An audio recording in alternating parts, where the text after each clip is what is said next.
Bismillah, wa salatu wassalamu ala rasulillah, wa ala alihi at-tahirin, amma ba'd.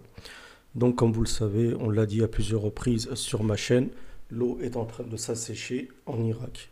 Et donc, ceci, sur le long terme, provoquera l'apparition d'une montagne d'or, comme le prophète sallallahu alayhi wa sallam l'a dit. Et ceci, en vérité, sera un malheur pour la Ummah, la communauté musulmane, surtout dans le Moyen-Orient. Donc le prophète avait conseillé de s'écarter de cette montagne d'or ou de ce trésor d'or selon les versions dans les traditions prophétiques. Et nous allons donc écouter cette vidéo, la décrypter, commenter et réagir aussi par rapport à certains hadiths du prophète sallallahu alayhi wa sallam. لا بعد إعلان جفافها بشكل كامل وسط مطالبات من جهات معنية بضرورة أن يكون هناك تدخل حكومي ودولي لإنقاذ هذه البحيرة التي تعد من أهم المعالم الطبيعية في العراق. بحيرة ساوا أضحت اليوم أثرا بعد عين بسبب الجفاف الكامل الذي حل بها لتبقى عين المنبع.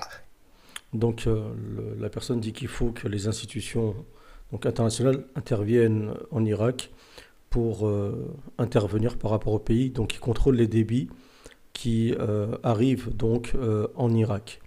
Et vous avez des exemples de sécheresse, comme par exemple avec ce lac, qui est un des principaux lacs qui se trouve en Irak, je crois qu'il s'appelle le Sawa. Et donc, regardez ici, donc il y a un assèchement.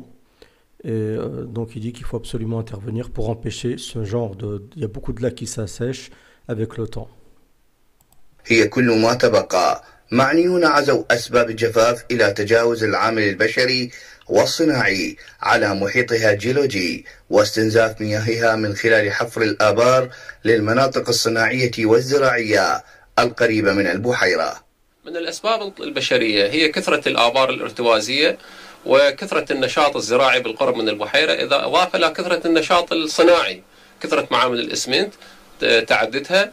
هذه المعامل والمصانع شركة الملح أيضا تعتمد في مياهها على الآبار الارتوازية. المفروض أكل. Donc parmi les causes aussi qui augmentent ce problème de sécheresse, vu qu'il n'y a pas assez d'eau, donc les gens construisent beaucoup de puits et ils puisent donc énormément d'eau par rapport avec ces puits, par rapport soit pour l'agriculture, soit pour comment dire, des entreprises liées au sel. Et d'autres entreprises. Donc ils consomment énormément d'eau et ça augmente ce phénomène de sécheresse. لجنة وطنية عراقية تتابع قضية جفاف بحيرة ساوا والاهتمام ببحيرة ساوا. لحد الآن احنا ما عندنا يعني عمل مشترك ما بين وزارة البيئة ووزارة الموارد المائية، هيئة المسح الجيولوجي، الأكاديميين الجامعيين المختصين. وعلى الرغم من شمول البحيرة ضمن معاهدة رامسار للأراضي الرطبة في العام 2015 إلا أنها لم تحظى بأي اهتمام حكومي أو دولي وبقي طي النسيان والإهمال. Donc ce soit l'État irakien, ils s'en foutent malgré qu'il y a des accords, des accords de 2015. Et les institutions internationales aussi, elles s'en foutent. Donc il y a vraiment de la sécheresse, des problèmes de sécheresse. On l'a vu, c'est pas la première vidéo qu'on fait. Chaque année, je fais des vidéos par rapport à ce problème qui est devenu récurrent. لتصارع الموت لتكون بهذا الشكل الحزين. ندعو من خلالكم وزارة الموارد المائية لمخاطبة المنظمة الدولية رامسار لغرض الوقوف على أسباب الرئيسية وإيجاد الحلول الناجعة لإعادة البحيرة إلى واقعها الطبيعي.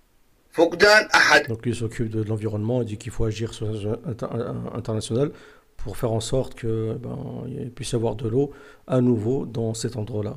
أهم المعالم السياحية والطبيعية خسارة كبيرة، فالجفاف الذي شهدته بحيرة ساوا والتي تميزت واكتسبت الشهرة عن سواها بخصائص عدة ونظرا إلى فرادتها فهي كما تسمى بلؤلؤة الصحراء. Donc lui, il considère cet endroit comme la perle du Sahara, de leur désert. D'accord, c'est un endroit qui est censé être un endroit touristique, ainsi de suite. Et voilà, il y a eu de la sécheresse, ainsi de suite. Donc c'est même leurs endroits qui sont symboliques commencent à être asséchés, commence à y avoir moins d'eau. On sait aussi que ça touche l'Euphrate. Il y a d'autres vidéos, énormément de vidéos sur Internet qui alerte sur ce sujet-là. On sait que le prophète sallam a dit aussi qu'en parlant de Gog et Magog, lorsqu'ils vont déferler, donc la différence entre la présence et la déferlante, lorsqu'ils vont déferler, le prophète sallam a dit que le dernier d'entre eux dira, donc ça veut dire que les premiers ont trouvé de l'eau, mais les derniers d'entre eux diront, mais il y avait de l'eau ici. D'accord? Donc ça veut dire que ça s'est fait sur des années, ainsi de suite. Donc ils ont puisé l'eau, jusqu'à que même le lac de Tibériade soit aussi épuisé par le fait qu'ils vont puiser de l'eau. Donc c'est pas, ils vont tous se mettre dans le lac en train de boire comme ça, et puis le lac va s'assécher d'un coup. D'accord? Il faut que les choses soient quand même, faut que les choses soient comprises de manière cartésienne et fidèles à notre réalité. Donc je pense que c'est dû à ces barrages, le fait que deux pays qui ont une influence et agissent de manière néfaste sur l'Irak, qui est donc la Turquie et l'Iran, et qui sont deux composantes en réalité de Gog et Magog, comme on l'a dit à plusieurs reprises, à savoir les turcophones d'une manière générale et l'alliance chiite. Donc moi c'est mon avis, wallahu a'lam. En tout cas, ceci n'annonce rien de bien, car à force qu'il y a une sécheresse, il est fort possible qu'à un moment donné on voit apparaître une montagne d'or, d'accord? Et une montagne d'or, en fait, comment l'expliquer? Ça peut être un gisement aurifère, ça peut être un ancien trésor des anciennes civilisations, trésor de Qarun par exemple, Allah alam. Donc on ne sait pas exactement, mais il est sûr et certain que lorsque va apparaître ceci, tout le monde, parce qu'on sera peut-être dans une conjoncture internationale un peu difficile, d'accord? Peut-être qu'il y aura de la famine, peut-être qu'il y aura une crise pétrolière ou quelque chose d'autre, qui fait que les gens vont se ruer sur l'or et vont s'entretuer. Le prophète sallam dit que sur tant de personnes, il y a une grande majorité qui vont mourir. Je crois sur 1000, sur 100, il y en a 99 ou un qui va s'en sortir tous les 100. Donc ça va être quelque chose de très dur, de grande violence, d'accord? Et le prophète nous conseille de justement ne pas nous rendre dans cette montagne d'or.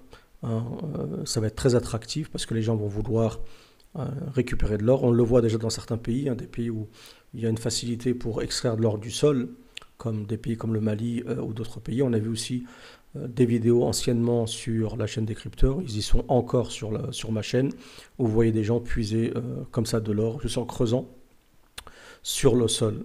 Donc faut savoir que la Turquie par exemple a construit des grands barrages, dont le barrage d'Atatürk et d'autres barrages, et qui malheureusement ont une incidence sur l'Irak, alors que l'Euphrate normalement doit être partagé entre les pays qui partagent l'Euphrate. Dieu a décidé que l'Euphrate passe par certains pays. Tous ces pays-là ont droit de profiter de l'eau de l'Euphrate de manière égale ou soit selon des accords.